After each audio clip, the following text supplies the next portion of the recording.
terima kasih Ketua, Bapak Ibu, anggota Komisi 3 yang saya hormati dan saya banggakan, dan juga Ketua dan Wakil Ketua Komisi Pemberantasan Korupsi beserta para pejabat utama di Komisi Pemberantasan Korupsi yang saya hormati. Mengingat waktu yang sangat terbatas, ada beberapa harapan yang saya titipkan kepada Komisi Pemberantasan Korupsi di tahun 2022 ini.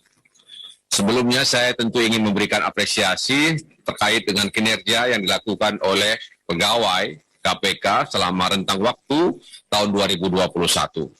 Dan mudah-mudahan ini adalah ikhtiar kita untuk membebaskan Indonesia dari korupsi.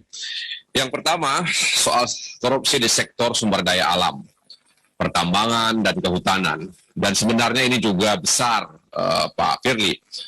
Perizinan memang diharapkan sebagai sarana kontrol, ya, tapi di situ juga syarat dengan penyelewengan. Nah, karena itu sektor kehutanan, pertambangan itu juga tidak kalah kecil dan melibatkan orang besar dan pemilik modal serta juga orang-orang di luar negeri sehingga sulit untuk kita temukan.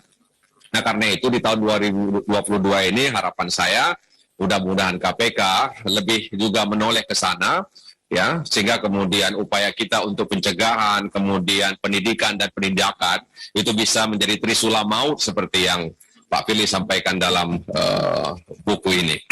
Itu yang pertama, soal sumber daya alam yang hari ini memang banyak terjadi penyelewengan dan itu menyebabkan salah satu bencana di negeri ini. Bencana ekologis, ya, kerusakan ekosistem itu karena memang ya ugal-ugalan dalam pemberian izin dan kemudian tidak ada kontrol yang kuat di sektor sumber daya alam ini. Bencana di mana-mana hari ini, Pak, ya, bencana banjir dan lain sebagainya. Nah, yang kedua ini soal bagaimana kemudian saya di daerah-daerah pemilihan Aceh, kami punya predikat sebagai daerah otsus, dana otsus ternyata tidak mampu mendongkrak perekonomian di sana, Pak. Jadi tolong dilihat dana otsus di sana, karena jumlahnya sudah sangat banyak, lebih kurang 80 triliun, tapi belum mampu ya meningkatkan ekonomi masyarakat di sana. Bahkan di tengah rai ada isu-isu korupsi dalam dana otsus tersebut, Pak. Ya, dan beberapa waktu lalu memang KPK datang ke sana, banyak harapan masyarakat sebenarnya, tapi ternyata memang belum, dan saya katakan bahwa KPK tidak bekerja dengan opini di tengah-tengah masyarakat. Mudah-mudahan KPK terus memberikan harapan kepada masyarakat Aceh terkait dengan penuntasan kasus-kasus korupsi, ya dugaan korupsi lah, Pak. Saya nggak kata korupsi, dugaan tindak pidana korupsi yang ada di sana, karena sayang masyarakat kita di sana, Pak. Dana otsus ternyata tidak memberikan dampak yang signifikan terkait dengan pertumbuhan ekonomi dan kemudian kesejahteraan masyarakat. Dan yang ketiga ini soal OTT yang dilakukan oleh KPK terhadap kepala daerah. Dan saya membaca di sejumlah media bahwa memang OTT kepala daerah ini bukan saja yang meruntuhkan kepercayaan publik kepada institusi pemerintahan, bukan saja mengganggu pemerintahan, juga mengganggu pertumbuhan ekonomi di daerah itu. Nah, sampai kapan kemudian OTT ini terus kita lakukan? Sampai kapan, Pak? Oleh karena itu memang perlu perhatian, ya, bagaimana kemudian daerah-daerah tersebut ya bisa menjaga integritasnya. Ada yang bilang kayaknya tahun 2022 KPK sedang memakan bubur panas. Jadi bubur panas itu dari pinggir dulu, ya, lalu kemudian ke tengah.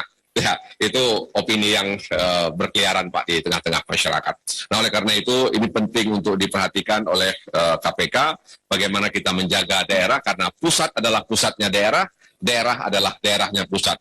Terganggu daerah, terganggu pusat, terganggu pusat, terganggu daerah. Ini harapan kita supaya KPK bisa menjaga harmonisasi ini antara daerah dan pusat. Selama ini ada kesan bahwa daerah-daerah, pusat-pusat. Padahal dalam pandangan saya pusat adalah pusatnya daerah, daerah adalah daerahnya pusat. Mari kita sinkronkan dan harmonisasikan ya dua kutub besar ini sehingga kemudian Indonesia bisa seperti yang kita harapkan. Barangkali demikian. Terima kasih Bapak Ketua, dan paling terakhir saya titipkan proyek strategis nasional yang ada di Aceh.